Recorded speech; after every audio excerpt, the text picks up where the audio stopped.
مل جاتا ہے ثواب۔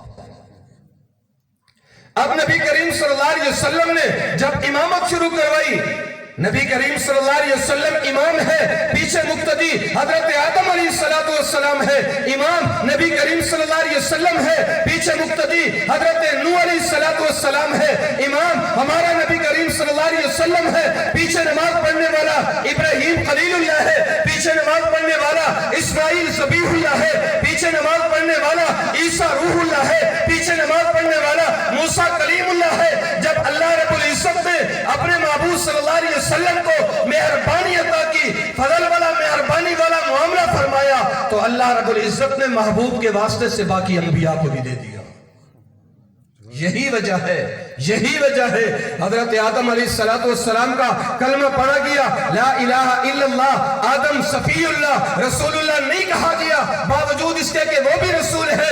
حضرت عیسیٰ علیہ السلام کا کلمہ پڑھا گیا، رسول اللہ نہیں کہا گیا، باوجود اس کے کہ وہ رسول بھی ہے۔ حضرت موسیٰ علیہ السلام کا کلمہ پڑھا گیا، رسول اللہ نہیں کہا گیا، باوجود اس کے کہ وہ رسول بھی ہے۔ لیکن جب نبی کریم صلی اللہ علیہ وسلم کا کلمہ پڑھا گیا تو لا الہ الا اللہ محمد رسول اللہ کہا گیا۔ یہی وجہ ہے قرآن مجید میں اللہ رب العزت نے ارشاد فرما دیا، وَرَفَعْنَا لَكَ ذِكْرَكَ، میرے محبوب صلی اللہ علیہ وسلم میں نے آپ کے ذکر کو بلند کر دیا، میں نے آپ کے ذکر کو بلند کر دیا۔ اب سوال یہ ہے کہ نبی کریم صلی اللہ علیہ وسلم کی سنتوں کے اوپر چلنے والے کو، نبی کریم صلی اللہ علیہ وسلم کے طریقہ کے اوپر چلنے والے کو اللہ رب العزت انعام کیا دیتا ہے، اور نبی کریم صلی اللہ علیہ وسلم کے طریقہ کے چھوڑنے والے کو خسرت دنیا والآخرہ کا مصداق کیسے کرتا ہے، دنیا کے اندر بھی ضلالت، آخرت کے اندر بھی ضلالت۔ اسلام کے بنیادی دو جز اسلام کے بنیادی، حقوق اللہ، اور دوسرے نمبر پر بولو مشہور بات ہے حقوق العباد، حقوق اللہ بھی لازمی، حقوق العباد بھی لازمی۔ آج میں نماز تو پڑھ لوں گا، آج میں روزہ رکھ لوں گا، آج میں زکوٰۃ ادا کر لوں گا، آج میں تہجد پڑھوں گا، لیکن جب حقوق العباد کی باری آتی ہے تو میرا ایمان وہ نہیں ہوتا جو ہونا چاہیے۔ پچھلے سال بھی غالباً اسی جگہ پہ میں نے ایک بات آپ کو عرض کی تھی، اگر آپ کو یاد ہو، میں نے یہ بات عرض کی تھی، اللہ کے لیے حقوق العباد کی پاسداری کرو، حقوق العباد کو پائمال مت کرو۔ بیٹی کے حقوق، بیٹے کے حقوق، اولاد کے حقوق، دوست کے حقوق، والدین کے حقوق، اور آج میرے اندر کمی، یہ میرا علاقہ ہے، یہ سارے علاقے ہمارے ہیں، یہ پہاڑ بھی ہمارے، یہ دامن بھی ہمارے۔ میرے دوستو یاد رکھنا، نبی کی صحیح شریعت ہمیں نہیں ملی، ہم نے لی ہی نہیں۔ نبی کریم صلی اللہ علیہ وسلم کہ جب بیٹی حضرت فاطمہ رضی اللہ تعالی عنہ تشریف لاتی، نبی کریم صلی اللہ علیہ وسلم ان کے استقبال کے لیے کھڑے ہو جاتے اور ان کا ماتھا چوما کرتے تھے۔ کیا آج ہم اپنی بچی کے ساتھ یہی ہمارا سلوک ہے؟ ہم نے تو اپنی بچی کے حقوق بھی کھا لیے، اس کو میراث میں سے حصہ نہیں دیا۔ کیا ایسے نہیں ہو رہا؟ اور کہا یہ جاتا ہے کہ بہن نے تو معاف کر دیا، بیٹی نے معاف کر دیا۔ میرے دوستو یاد رکھنا، یاد رکھنا، یاد رکھنا، نبی کریم صلی اللہ علیہ وسلم نے ارشاد فرمایا، من قطع میراث وارثہ قطع اللہ میراثا فی الجنہ، جس آدمی نے اس دنیا میں رہتے ہوئے اپنے کسی وارث کو حق سے محروم کر دیا، نبی کریم صلی اللہ علیہ وسلم نے ارشاد فرمایا، میں کہتا ہوں کہ اللہ رب العزت اس کو جنت سے محروم کر دیں گے، جنت میں حصہ نہیں، ما لہ فی الآخرۃ من خلاق، جنت میں حصہ نہیں۔ بے وقوف آدمی وہ ہے، بے وقوف احمق پاگل آدمی وہ ہے جو اپنی دنیا کے لیے اپنی آخرت خراب کر لیتا ہے، اپنی دنیا کے لیے اپنی آخرت خراب کر بیٹھتا ہے۔ اور اس سے زیادہ بے وقوف، اس سے زیادہ احمق آدمی وہ ہے جو کسی اور کی دنیا کے لیے اپنی آخرت خراب کر بیٹھے۔ میراث میں سے جب میں حصہ نہیں دوں گا کون کھائے گا؟ دوسرے لوگ کھا جاتے ہیں.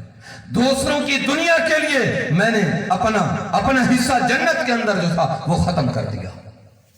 اور ہمارا یہ ایمان نبی کریم صلی اللہ علیہ وسلم کی بات اس قدر سچی، زمین اور آسمان اپنی جگہ تبدیل کر سکتے ہیں لیکن نبی کریم صلی اللہ علیہ وسلم کا فرمان کبھی غلط نہیں ہو سکتا. آج میں 2 کھلونے لایا، ایک بیٹی کے لیے اور ایک بیٹے کے لیے، دونوں ایک طرح کے، دونوں کا سائز بھی ایک، دونوں چیز بھی ایک. لیکن کیا ایسے نہیں ہوتا پہلے میں بیٹے کو کہتا ہوں کہ بیٹا تم اپنی پسند کا اٹھا لو، دوسرا بہن کو دے دینا، ایسے نہیں ہوتا؟ بولو ایسے ہوتا ہے. کیا وہ میری اولاد نہیں؟ کیا میری بیوی نے اس کو دودھ نہیں پلایا؟ کیا اس کے حقوق نہیں ہے؟ جب تک زندگی ہے بیٹا بیٹی برابر ہے.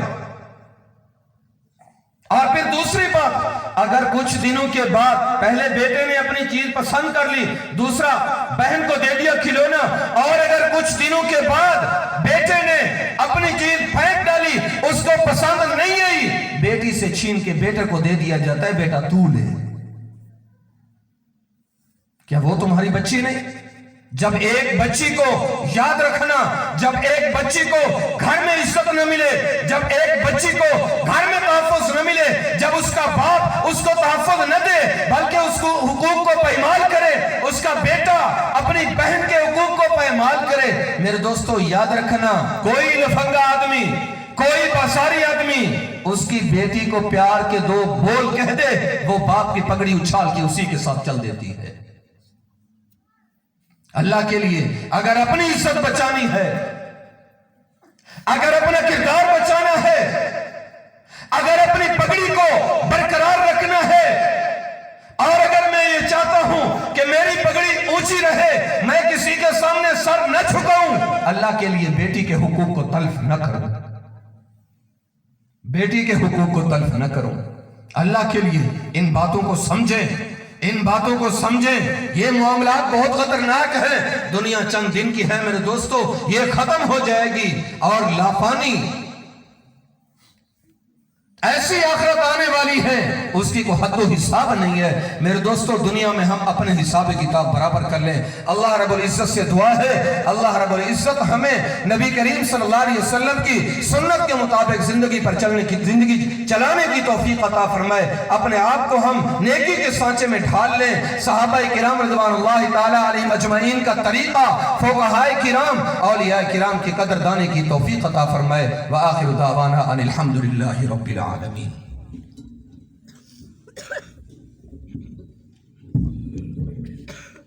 میں تمہارے سامنے حضرت مولانا مفتی محمد عاصم سے بہترین انداز اندر حقوق اللہ اور حقوق العباد بیان پہ فرمینے ہیں. حقیقت بھی میں ہے کہ ایسا حقوق اللہ دے اندر تو بہت زیادہ ہے، لیکن حقوق العباد دی سا کو پرواہ کا نہیں. جہدے متعلق اللہ تعالیٰ فرمیدن کہ میں اپنے حق بندے کو معاف فرما دے سا، لیکن بندے نے حق جب تک بندہ معاف نہ کرے سی اللہ تعالیٰ فرمیدن میں بھی معاف نہ کرے سا. تو وراثت اب وہ اہم مسئلہ ہے.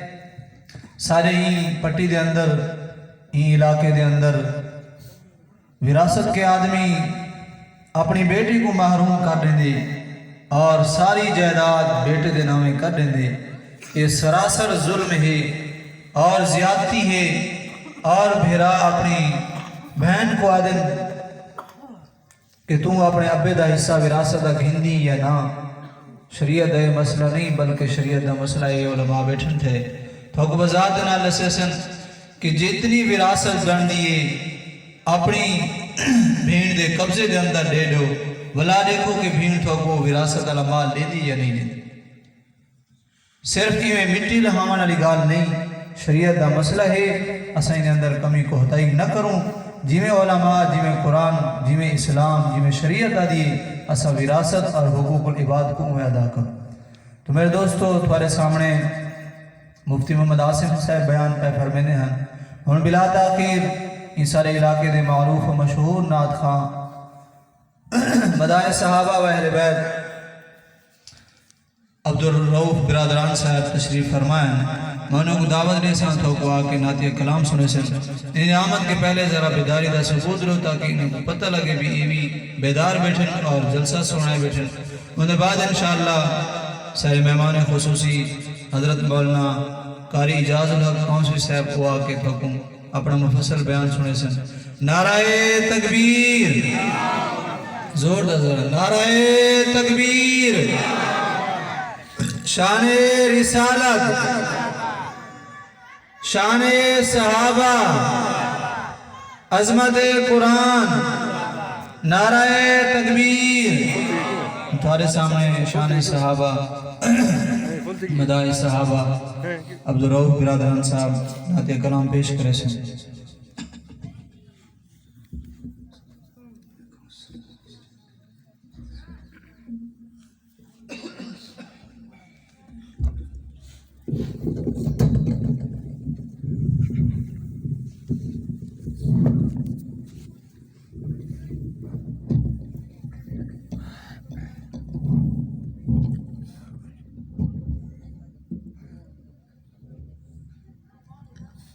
السلام علیکم ورحمۃ اللہ وبرکاتہ.